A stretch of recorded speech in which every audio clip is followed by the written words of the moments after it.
Start looking now for materials for your fallout room and inner refuge. Here is a list of things and some ideas for using them. Bricks, concrete blocks, bags or boxes filled with earth or sand. If you cannot get hold of sandbags or boxes, try travel bags, haversacks, suitcases, pillowcases, or anything which will hold sand or earth. Strong pieces of wood, heavy furniture, doors taken off their hinges. All these things can give you good protection. Think about them and make plans now. Decide what you already have in your home that will be suitable for making a refuge. Decide what you may need to bring into the house: earth, bricks, sand, etc., to strengthen it. Decide where you will store all these materials so that you will know exactly where they are when you need them. You can use these materials like this for thickening the floor above your fallout room, for building your inner refuge, for blocking windows, doors, halls, or passages, for thickening outside walls. All these materials can save your life. Start sorting them out now.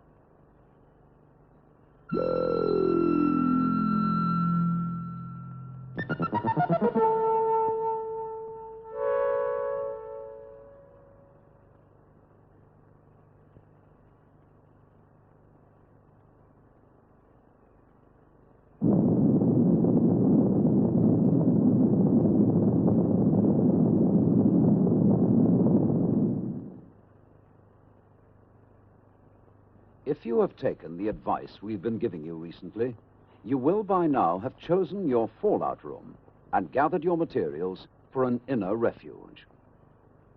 The time has now come to make everything ready for you and your family in case an air attack happens.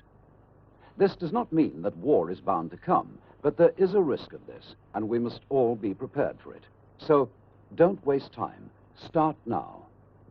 To help you, we will remind you once again about choosing a fallout room and an inner refuge. First, choosing a fallout room.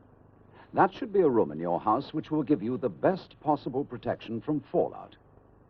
A room that is farthest from the outside walls and the roof, or one with the smallest amount of outside wall is safest.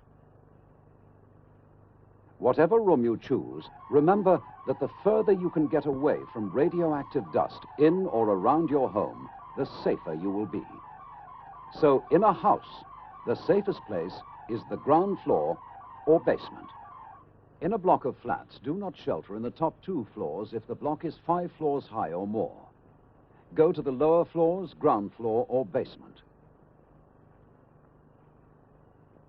The central corridors will give good protection. If you live in a bungalow or similar one-story home, it will not give you much protection. If you cannot make alternative arrangements, choose the safest place, which is a space farthest from the roof and outside walls. And now a reminder about your inner refuge. We have told you that your fallout room should be the safest place in your home.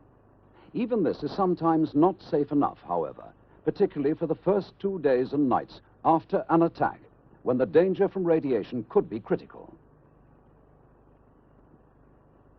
So you need, inside your fallout room, an inner refuge, a fortified area to give you greater protection during the worst of the attack. The inner refuge should be thickly lined with dense materials to resist radiation, away from outside walls if possible. Now for its construction. Make a lean-to with wood, resting against an inside wall. Use boards or doors taken from their hinges. Stop them slipping down the wall by nailing a strip of wood to the floor like this. Cover them with dense material and fix some rope around it so that it won't slip.